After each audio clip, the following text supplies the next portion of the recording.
So I divided my presentation as follows there. So first I would like just to do a brief presentation of what is ISIS,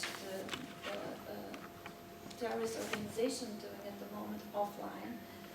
Then I would like to speak a little how I did my virtual ethnography on Tumblr. Then we pass again to the online world to see what is the narrative and what is this new reality that is called the Jihad 3.0. And then we move on to why is the grass greener on that side of the ISIS department. And finally coming to the conclusion why the kids are now not all right, if you want to use the popular expression. I was also interested in imagery because of the global language of imagery. Everybody can understand, everybody can make its own meaning of it, so I thought it was also interesting. I started my research on Facebook just to situate us a little with the Spanish communities online. By Spanish I mean the language use of it, because of course if you speak about location, then I have to speak about France, Morocco, the Netherlands, Belgium, because they are, of course, different locations using the same language online. So my questions were, is the jihadist narrative changing its image in order to achieve another dimension of their strategy to recruit and radicalize online? So are images shaping a new discourse? Do actually these new visual codes conduct to a different approach to jihadism online? And how do images promote the emotional engagement to terrorism, in this case, to terrorism associated with jihadism? So how image influence our emotional impact online? So, as I said, I migrated to Tumblr. I took my, as Christine Hine says, I took my toolkit from Facebook into Tumblr. I traveled. I also think that doing field work online, we have to be very flexible in order to migrate through the spaces and not being fixed on just one. And one of the first things that an informant said to me was this, that you can read there in the projection.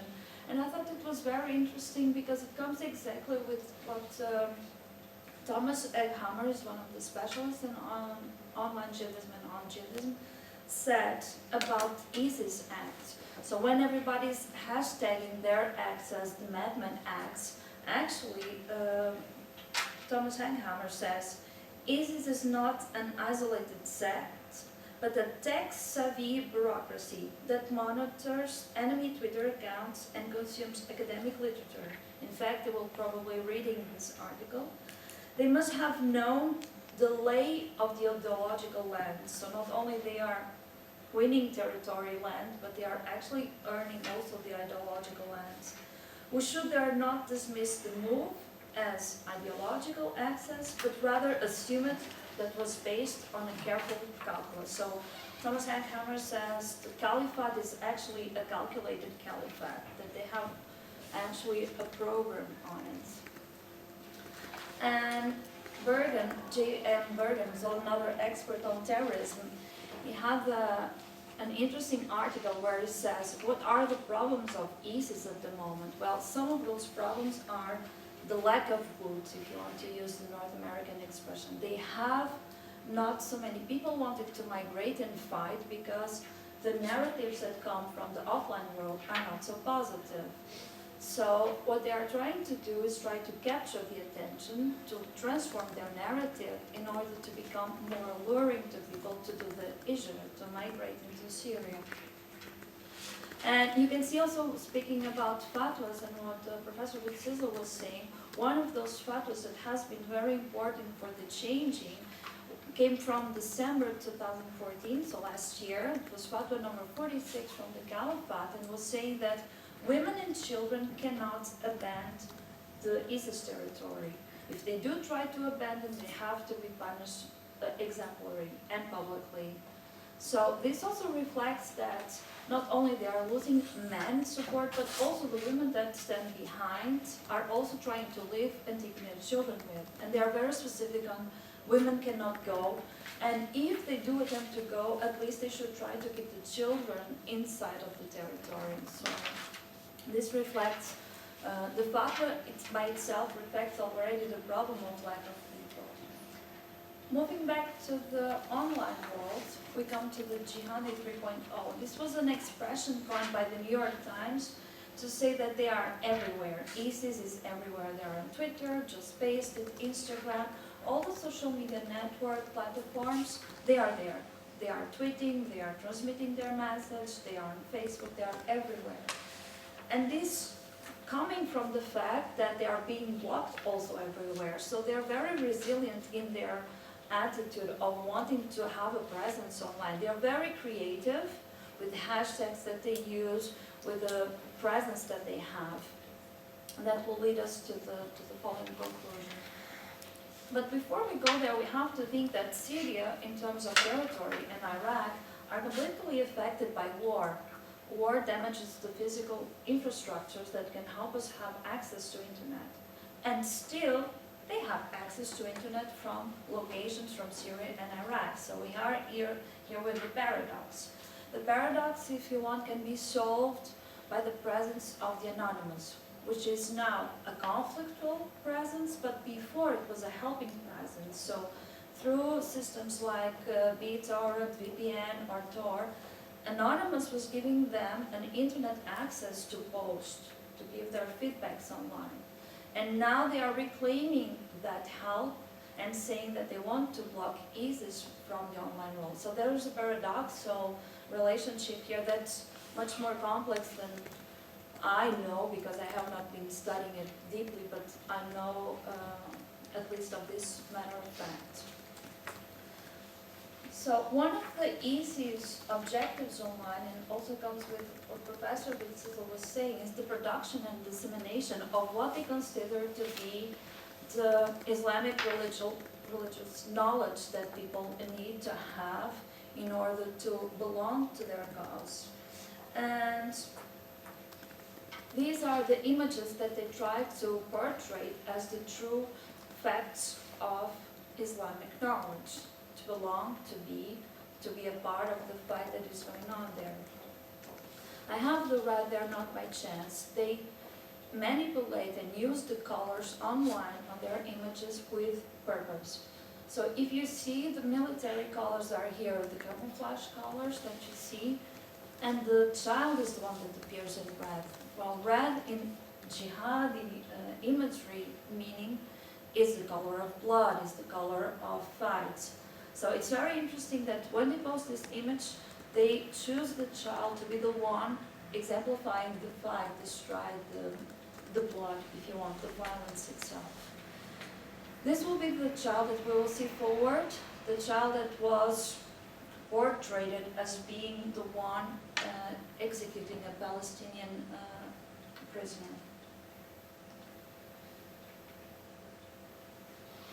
This may be for us images that may not say much, except that it's a child with a heavy weapon. But what they try to do is that they try to express the emotional side of the jihadi phenomena through these simple images that need not much interpretation in order to have an impact in our daily lives. And this is also the theory of Benjamin Ducol, is working on the emotional side of the engagement on jihadist phenomena. And he really points out that it's about the feelings. It's about the feelings of fear. It's about the feelings of admiration. It's about the feelings of wanting to belong to a community. And here we have the boy that we were seeing in red, supposedly executing a child. I call it online single narrative. It was an expression coined by Alex Smith, and he says that Al-Qaeda, in its glorious terms, had always the same narrative being disseminated online. So always the same main idea was going to pass from one account to the other. ISIS follows the same narrative, only with the professional quality that Al-Qaeda didn't have in terms of use of image. These posters were the first ones to appear, then they evolved to much more elaborate ones, work that you see that can only be made by professional designers, not by amateurs or simple internet users. And the repetition of these images is what then we come to making jihad as an obligatory ritual. The repetition of the idea that is so comes into the minds as, okay, I accept it as so. And that's why I speak about ritualization of violence, when we connect together technology and the ritualization of a behavior that we believe that is mandatory according to Islamic law. The semiotic resources are, of course, the image that they use. This one was also one of the last ones to appear, and I thought was also very interesting because they focus on the face of the child, on the emotions portrayed by the face of the child.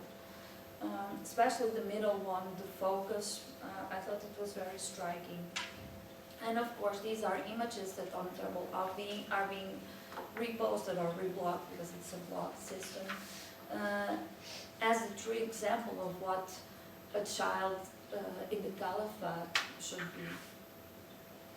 Then we come to the collective memory, the selfies. Every jihadist account has several selfies. The selfie of us as a group, us having fun. It's a common representation of what they call the collective memory. The collective memory is what they want to create in the mind of the people that see it, to help bond the community, to help force the idea that we have a story together, we are telling a story together, and you can also be part of it. And then of course we come to the expression of Gary Bond and Heidi Campbell of the online religious communities. This image was posted by a Dutch jihadist, and he has this sense of imagery that it's very interesting. He plays always with black and white images and then a pop of color. And the pops of color are never innocent, are never random. They are clearly thought. In this case, the orange use is once again to tell the joy, the energy that they have in the ISIS Caliphate, and that the children have also leisure times, as children would have in Holland, for example, where lakes are being used for their pleasure. It's also to reinforce the idea that we belong, we sense of identity versus the sense of authority. And this is a common expression. There are only two religions in the world, jihadi and non-jihadi. So they really affirm themselves as a myth, as a community of believers. Then we have three, sorry, I should have structured better. We have the community myth, the conspiracy myth, and lately we have the salvation myth. So community myth is that we are the true jihadis, the others do not belong to us, they are the kuffar, they are infidel, they have to be killed. Then we go to the conspiracy myth, which is the ones that do not belong to our community are always working against us. This was an image also in the theme of children being used that they disseminated, and it was very interesting because it was an Iranian Sunni Muslim being accused and hanged. And this was supposedly the daughter of him representing what she saw happening to her father. So once again, the choice is not random. Iranian Sunni, so they are really appealing to alterity and to what the enemy is. Another one that I thought was very interesting, if you have to twist your hand to read it, I did it also on purpose, is how you twist the impressions that you get, the character assassination. These were posts by my jihadist sympathizers, if you want to see it lightly, because they say what the media portrays as the jihadi zone is not true, does not belong to us. So they exactly use comedy, they exactly use the memes to make a character assassination of Jihadi Jones. He doesn't belong to us, he's not one of us. What you do, what you say can also be any other person, or instead of a person can be a watermelon or a Christmas tree. They even have it with a kebab stand. So they try to say is that the media works against them, and they try to exemplify how the media works against them. And here I thought it was interesting because of the comedy used. So we come to the third myth, which is the salvation myth. And another interesting fact that I see is that these days they choose a lot of landscape.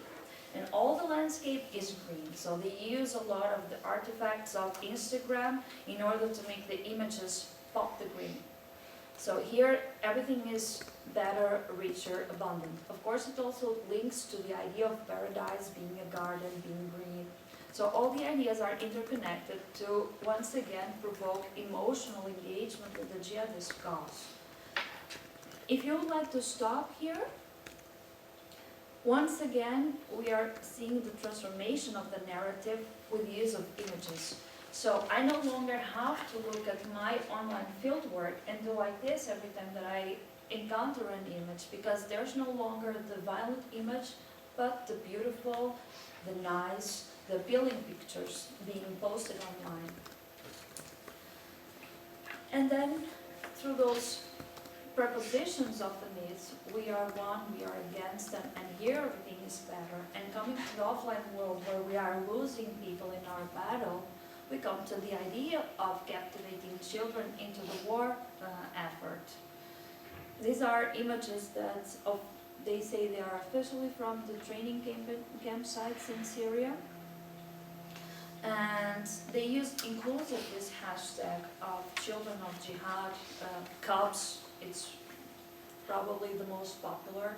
So they are the children of the lion, the ones that fight for their fathers. There's also here sort of rite of emancipation. You pass from being a cub into being a lion, from being a child to being a man. So they try to legitimate the use of children at war by saying they are no longer children now, they are now becoming into the age of men, if you want. According to the human rights research, they have a very good report from 2014. It's called Maybe We Live, Maybe We Die. And they say that actually they are children wanting to participate in the jihadist war, and they want to do so once again because of the emotional side, because their parents suffered, because their parents died, because there's no longer anything else to do but to participate in the fight. And of course, as children, they also see a different picture of what is being actually perpetrated there. So they actually want to be there because there's a structured system, whereas outside of that it's only war and chaos. Also, ISIS claims the paternal responsibility, and here they address the Islamic responsibility of parents to their children. So a good Muslim father should bring his child into the jihadist camps. And that also has, of course, an effect on some of engagement. These are also images from the training camp in ISIS. Once again, you can see the tags that they bring to it.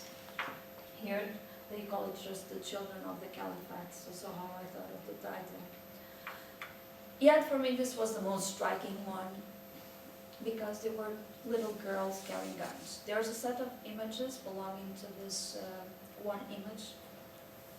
And I thought it was yet a new layer in this narrative. We are bringing not only boys, but also girls into the war effort. So if we go back again to the words of Thomas Hackhammer, and this is a calculated caliphate, then we have to start interrogating what is the new role of women and girls into the war or into jihadism. The last one that I'd like to, or one of the last ones that I'd like to share with you is this one. This one, maybe some of you already saw it, is an attraction park. Nonetheless, but in Mosul, what ISIS claims to be their capital, their main town. And the images reflect a normal day in the Khilafat, where children can play, where children can be safe, where children can play, the families can go. And also to address what Professor Witzisel was saying, they also offered a video that you can click and watch. The video is very simple. Even the video focuses on the quiet living there, on the being as a family there, and all the words that you can catch, if you want just to skim through the words, is of course, this is the land of Islam, this is the true Sharia living, and here my children are safe. And it's very interesting that they choose Mosul. It's very interesting that they choose an attraction park exactly to that town, and it's very interesting that they want to couple the image with the video. So if the image doesn't say enough, the video will for sure convince you that this is where you should be right now. And we come to the conclusion. And here in the conclusion, I thought it more as a digital researcher, if I can call myself something like that. But to keep us in mind that we have to be sharp in our analysis, that it's no longer violence that is being used as an image to radicalize and recruit people online into the offline world, but also other sorts of images. I'm sure that many of you have heard of the cats of Jihad. In fact, there are several memes about it. The Muhajirin, so they play with the words, the meow of the cat and the Muhajirin. There's the Nutella spreads appearing in all the pictures. So these are the new layers of the jihadist narrative that are being used to convey a new Jihad 3.0 that is, of course, trying to reach to each one of the people that they may reach, whatever form they have to. The sentence that you see there is from a Dutch professor who has been working also in the field of ISIS, and what he thinks it will be the future for these young people that are being drafted. The image that you see were not massive disseminated online, yet I see now the image of the boy appearing on Facebook as their profile picture. Yes, in the meantime I opened a new profile on Facebook. Let not the administrators of Facebook know about it, but yet I did it. So the image of the boy is being disseminated in a much more low profile. Both him and the other boy are considered to be French citizens, but there is no actual public confirmation of it. And once again, you see the same. They try to focus on the expression, on the once again, what we want from life, and that's why they have that sentence. What he wants, ISIS gets. And this is a very powerful message, I would say.